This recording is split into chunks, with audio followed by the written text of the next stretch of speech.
अस्सलाम वालेकुम व्यूअर्स, मैं हूं हसन शाह और आप देख रहे हैं हसन शाह ऑफिशियल। आज जो वीडियो है जी उसका टॉपिक है डेड इन शेल। बच्चे अंडों में क्यों मर जाते हैं, चिक्स क्यों एक्सपायर होते हैं, डेड इन शेल क्यों हो जाता है एग्स का। तो ये वीडियो का टॉपिक है हमारा। ये बहुत बड़ा क्वेश्चन मार्क है न्यू फैंसियर के लिए और एज़ वेल जितने भी पुराने लोग काम कर रहे हैं उनके लिए भी ये एक बड़ा सवाल है कि ऐसा क्यों होता है। इसके ऊपर इस टॉपिक के ऊपर डिफरेंट लोगों ने वीडियोस बनाई हैं और आपने वो सुनी भी होंगी और देखी भी होंगी। तो हमने भी कोशिश की है कि इस टॉपिक को किसी तरह से कवर किया जाए। तो आज का जो टॉपिक है वो डेड इन शेल का है, लिहाजा आप शुरू करते हैं। अच्छा, वीडियो शुरू करने से पहले मेरी आप दोस्तों से अपील है, जिन्होंने हमारे चैनल को सब्सक्राइब नहीं किया वो चैनल को सब्सक्राइब करें, वीडियोस को लाइक और शेयर करें ताकि ये इन्फॉर्मेशन न्यू फैंसियर तक बखूबी पहुंच सके। अच्छा जी, सबसे पहले तो अपने टॉपिक की तरफ आते हैं जी। आज डेड इन शेल क्यों होता है बर्ड्स के अंदर, उसका जो सबसे बड़ा प्रॉब्लम है ना जी, जो वजह है वो हम उसको भी डिस्कस करेंगे और साथ उसके दूसरी दीगर वजूहात भी। अच्छा, सबसे पहले तो हमें ये समझने की ज़रूरत है कि जब एक एग आ जाता है उसके बाद आपकी मैनेजमेंट के अंदर क्या तब्दीली आनी चाहिए, या आप बर्ड्स को पहले जैसे मैनेज कर रहे थे वैसे ही रखेंगे या शेड के अंदर कोई तब्दीली करेंगे, वो भी आज की वीडियो में मैं आपको बताऊंगा। सबसे पहले तो बात है कि जब एग आता है तो हम उसको अपनी जो मैनेजमेंट है एवरी की, उसके अंदर थोड़ा चेंज लेके आते हैं। और वो चेंज इस हवाले से आता है कि हमने उन बर्ड्स को, जिन बर्ड्स के एग आ जाते हैं उनको हम चेक करते हैं कि फ़र्स्ट एग के स्टेट को आया। उसको चेकिंग करने के बाद हम नोट कर लेते हैं अमूमन यूजुअली, और उसके बाद उसकी एक ज़ाहिर है लबर्ड के अंदर 22 से 21 दिन 23 दिन के बाद हैच हो जाता है। तो हमने उस दौरान बर्ड को देखना होता है कि किस किस स्टेट को एग आया, वो हम लिख लेते हैं। अब एग आने से पहले की जो मैनेजमेंट होती है वो और तरह की होती है। उसमें फूड में भी थोड़ा चेंज कर देते हैं लोग कि सॉफ्ट फूड के अंदर कुछ आइटम्स ऐसी डाल दी जाती हैं जिससे बर्ड को रिलैक्सेशन रहे। एक बहुत बड़ी जो चीज़ है मैं आपको बताऊंगा थोड़ी टाइम के बाद इसी वीडियो के एंड पे कि वो हम क्या करना चाहिए कि इससे हमारा डेड इन शेल कम से कम हो। सबसे पहले तो जो एग आ जाता है वो एग के अंदर, एग का स्ट्रक्चर कुछ ऐसा होता है कि एग के अंदर एक एग शेल होता है। एग शेल के अंदर वो एक एयर स्पेस होती है और उसी से एयर स्पेस से अंदर कुछ खला होते हैं जिससे बर्ड को या बच्चा जो अंदर होता है उसको ऑक्सीजन और ख़ुराक मिल रही है अपनी एग के अंदर। अब ये तो हो गया एग का स्ट्रक्चर। अब अगली बात ये है कि जी डेड इन शेल होता क्या है। डेड इन शेल होता ये है कि आपका जो एम्ब्रियो है, वो जो बच्चा है, वो अंदर ही एग के एक्सपायर हो जाता है। बच्चा बन जाता है पूरा लेकिन वो एक्सपायर हो जाता है, उसको डेड इन शेल कहा जाता है। अब ये डेड इन शेल किन वजूहात की बुनियाद पे होता है वो वजूहात अब हम डिस्कस करने लगे हैं। सबसे पहली वजह जो है उसके अंदर वो ह्यूमिडिटी फैक्टर है। सबसे पहले आपने ह्यूमिडिटी मीटर अपने शेड के अंदर इंस्टॉल करना है और देखना है कि ह्यूमिडिटी आपकी कितनी आ रही है। मिनिमम ह्यूमिडिटी 40% और मैक्सिमम ह्यूमिडिटी 70% होनी चाहिए। और इस दौरान आपने, अच्छा जो ह्यूमिडिटी फैक्टर है ना, इसके अंदर ये 10 to 15% तक आपको ये कॉस्ट करता है, इफ़ेक्ट करता है डेड इन शेल की रीज़न के अंदर। तो आपने अपनी ह्यूमिडिटी अगर बढ़ानी है किसी शेड के अंदर तो हमें डिफरेंट दो काम करने होते हैं। या तो हम एयर कूलर लगा देते हैं जहाँ पे ह्यूमिडिटी कम हो, वहाँ पे ह्यूमिडिटी ऑब्वियसली ज़्यादा हो जाती है।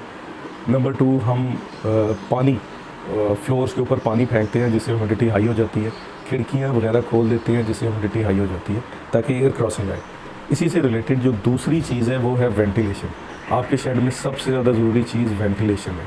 वेंटिलेशन जितनी ज़्यादा होगी उसके लिए कुछ लोग ब्रैकेट फ़ैन्स का यूज़ करते हैं। वो bracket fan all the day या दिन में कुछ घंटों के लिए चला के रखते हैं जिसकी वजह से एयर जो वेंटिलेट करती है वो चारों कोनों में हवा आपके शेड के अंदर घूमती है और रहती है।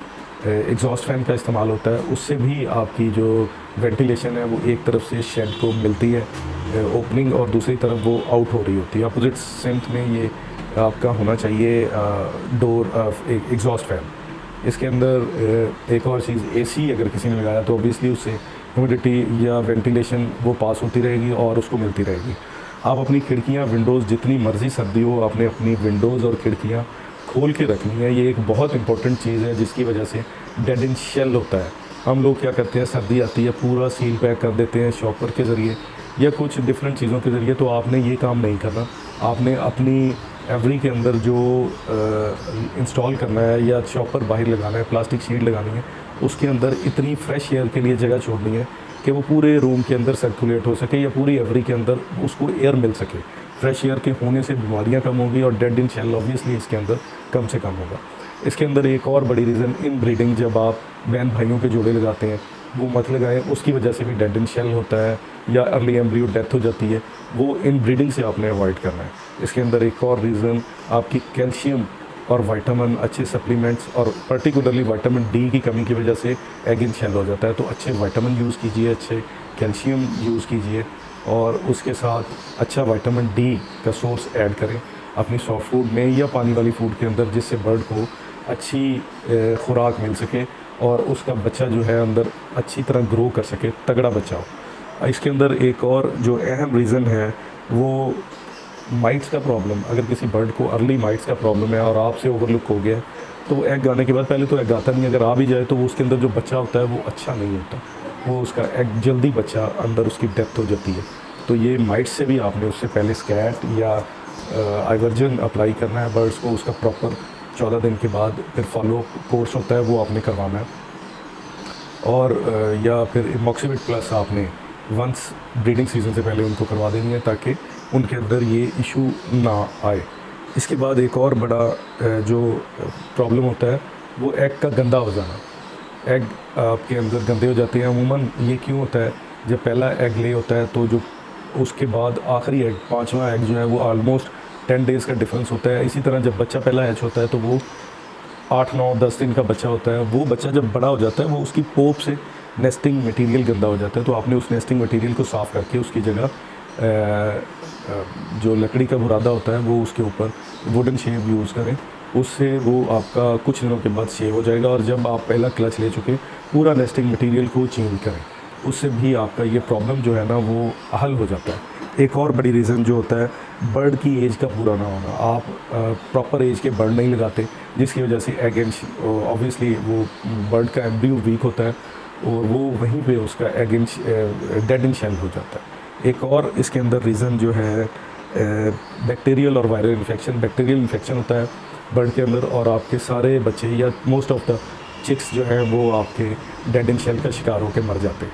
इसके लिए आपने करना ये है कि अगर पहला क्लच ऐसा आ गया तो आपने उसको डॉक्सीसाइक्लिन, एक सॉल्ट का नाम बता रहा हूँ, वो आपने उसको यूज़ करवा देना है। 5 डेज़ का कोर्स करवा देंगे उस पेयर को तो इंशाल्लाह ताला ये फ़र्दर आपको प्रॉब्लम नहीं आएगी। इसके अलावा एक और जो फीमेल है उसके अंदर तजुर्बे की कमी, वो भी एक वजह है। वो बार बार अपने अंडों को स्कैटर करती है और फिर बाहर जाती है, अंदर आती है, जिसकी वजह से डेड इन शेल का इशू हो जाता है। अंडे प्रॉपर वो सेक नहीं पाती।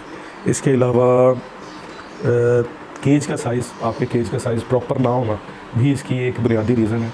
आप केज का साइज़ अगर सही रखेंगे, एटलीस्ट 1.5 बाई 3 या 2.5 बाई 3 का केज रखेंगे तो उसकी वजह से उनको प्रॉपर फ्लाइट मिलेगी, डेड इन शेल का इशू ना होना। और इसी से रिलेटेड एक आपके बॉक्स का साइज़ पूरा ना होना, ये भी एक बड़ी वजह है। बॉक्स का साइज़ बड़ा हो जाता है जिसकी वजह से अंडे शैटर हो जाते हैं, अलग-अलग अंडे पड़े होते हैं, फीमेल उनको प्रॉपर सेक नहीं पाती और वो डेड इन शेल का शिकार हो जाते हैं। ये एक और जो न्यू फैंसियर काम करता है वो टॉर्च अच्छी नहीं यूज़ करता, उठा के मोबाइल की टॉर्च से उनको चेक करता है, जिसकी वजह से और वापस रखता है डेली। उसकी इसी एक्टिविटी की वजह से एग इन शेल का डेड इन शेल का प्रॉब्लम आ जाता है।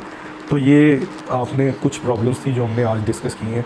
उम्मीद है मेरी इस वीडियो से नए फैंसियर को हेल्प मिली होगी। अगर वो इन चीज़ों को जो मैंने पॉइंट्स डिस्कस किए हैं पूरी कर लेंगे तो इंशाल्लाह ताला मुझे पूरी उम्मीद है कि उसको ये प्रॉब्लम दोबारा फेस नहीं करना पड़ेगा। ठीक है जी, अब इजाज़त दीजिए, अपनी दुआ में याद रखिए। वस्सलाम, हसन शाह।